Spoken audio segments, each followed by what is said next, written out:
বন্ধুরা, এখন তো শীতের সময়, তো সিম তো খুব পাওয়াই যাচ্ছে আর খেতেও বেশ ভালো লাগে। তো প্রথমে আমি কালো জিরে আর কাঁচা লঙ্কা ফোড়ন দিয়ে সিম আর লম্বা লম্বা সরু সরু করে কেটে রাখা আলুগুলো দিয়ে দেবো। আর সিমটা আগেই বলি, আমি নুন আর গরম জল দিয়ে উষ্ণ গরম জলে ভিজিয়ে রেখেছিলাম আধ ঘন্টা, তারপরে ধুয়ে রান্না করেছি। এবার দিয়ে নিয়ে নুন হলুদ দিয়ে খুব ভালো করে হাই ফ্লেমে কড়া কড়া করে বেশ করে ভেজে নেবো, একটু লাল লাল করে। আর এটা তোমরা আলাদা আলাদা চাইলেও ভাজতে পারো, আমি বেশি তেল খাওয়া হবে বলে আমি দিইনি, কিন্তু একসাথেও ভালো ভাজা হয়েছে। ওইদিকে মশলার জন্য নুন, কাঁচা লঙ্কা, সর্ষে, পোস্ত আর জল দিয়ে একটা পেস্ট বানিয়ে নেব। দেখো সুন্দর পেস্ট হয়ে গেছে, আর এদিকে ভাজাও সুন্দর করে হয়ে গেছে। এবার আমি মশলাটা দিয়ে দেবো আর একটু মশলার বাটি ধুয়ে জল দিয়ে দেবো। আর নুন হলুদ তো আমি প্রথমেই দিয়ে রেখেছি, আর এই রান্নায় বেশি হলুদ কিন্তু লাগে না। এইবার একটুখানি চিনি দিয়ে দেবো, দিয়ে আবারও ভালো করে নাড়াচাড়া করে নেব।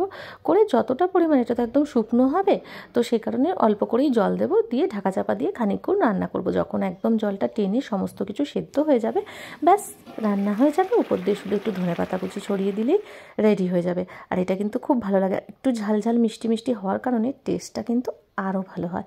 কেমন লাগলো কমেন্ট করে জানাতে ভুলো না। টাটা।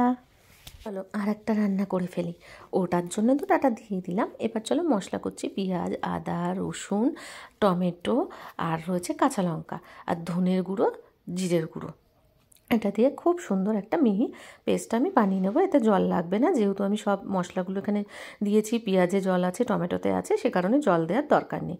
খুব সুন্দর মশলা করা হয়ে গেছে। এর মধ্যে হলুদ, কাশ্মীরি লঙ্কার গুঁড়ো পরিমাণ মতন দিয়ে নিলাম, আর একটু জল দিয়ে গুলে রেখে দিলাম। এবার কড়াইয়ের মধ্যে সর্ষের তেল নিয়েছি, এর মধ্যে সমস্ত মশলাটা দিয়ে দেবো। দিয়ে এর মধ্যে প্রয়োজন মতন যেটুকুনি নুন লাগবে সেটা দেবো, আর মশলার বাটিটা ধুয়ে জল দেবো, আর একটুখানি চিনি দিয়ে দেবো। দিয়ে খুব ভালো করে মশলাটাকে আমি কষাতে থাকবো। ঠিক আছে, যতক্ষণ না পর্যন্ত একদম তেল বেরিয়ে আসে। যখনই মশলা থেকে সুন্দর তেল বেরিয়ে আসবে, এখানে নুন আর লেবু দিয়ে মাখিয়ে রেখেছিলাম মাছ, লোটে মাছ, সেটাকে ছেঁকে ছেঁকে তুলে তুলে ওর মধ্যে দিয়ে দেবো। ব্যাস, দিয়ে দিয়ে একটু ভালো করে নাড়াচাড়া করিয়ে লো ফ্লেমে একদম ঢাকা চাপা দিয়ে রান্না করতে থাকবো, যতক্ষণ না মাছের জলটা একদম টেনে শুকনো তেল বেরিয়ে আসে, একদম শুকনো শুকনো হয়ে যায় ততক্ষণ। লাস্টে কী দিতে হবে, একদমই ঝামেলা নেই, উপর দিয়ে ধনেপাতা কুচি ছড়িয়ে দিলে ব্যাস রান্না রেডি হয়ে যায়।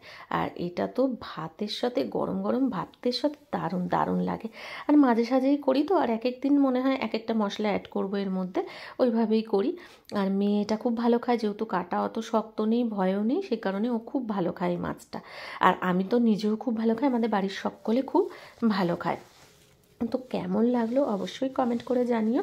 ভালো লাগলে লাইক, কমেন্ট, শেয়ার করতে ভুলো না। আর যারা এখনই আমার পেজ, যারা যদি এই ভিডিওটা আমার পেজ থেকে দেখছো তারা ফলো করে দিও, আর যারা আমার ইউটিউব চ্যানেল থেকে দেখছো তারা প্লিজ চ্যানেলটি সাবস্ক্রাইব করে দিও। ঠিক আছে, ভালো থেকো, সুস্থ থেকো। আবার নতুন নতুন ভিডিও নিয়ে তোমাদের সঙ্গে হাজির হতেই থাকবো। আর তোমরা যদি নতুন কিছু দেখতে চাও অবশ্যই জানাবে। ততক্ষণের জন্য টাটা, ভালো থেকো।